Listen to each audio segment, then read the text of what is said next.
Mahasiswa UIN Ambon duduki DPRD Maluku, soroti ketimpangan sosial hingga izin tambang. Puluhan mahasiswa Universitas Islam Negeri AM Sangaji Ambon gelar aksi unjuk rasa di depan kantor DPRD Maluku pada Rabu 3 September 2025.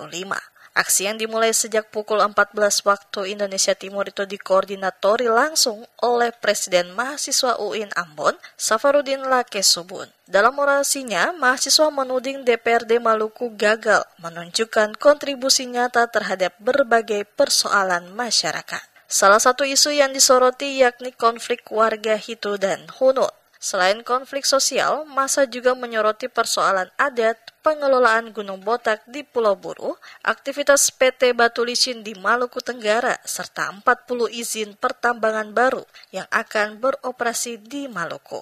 Menurut mereka, Gunung Botak memiliki potensi besar seperti Freeport, namun belum dikelola dengan baik. Tak hanya itu, mahasiswa mendesak Presiden mencopot Menteri Hukum dan HAM Natalius Pugai yang dinilai gagal bertanggung jawab atas tindakan represif aparat terhadap aktivis di Jakarta.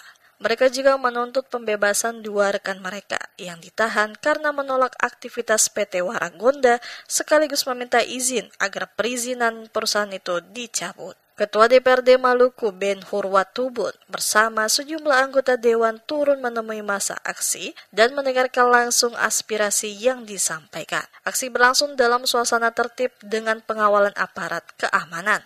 Mahasiswa menegaskan mereka akan terus mengawal isu-isu tersebut hingga mendapat respon nyata dari DPRD Maluku maupun pemerintah pusat. Pengamanan ketat diperlihatkan aparat gabungan TNI Polri yang berjaga dengan sikap humanis. Kapolresta Pulau Ambon dan Pulau-Pulau Lease, Yoga Putra Prima Setia juga terlihat hadir memantau jalannya aksi.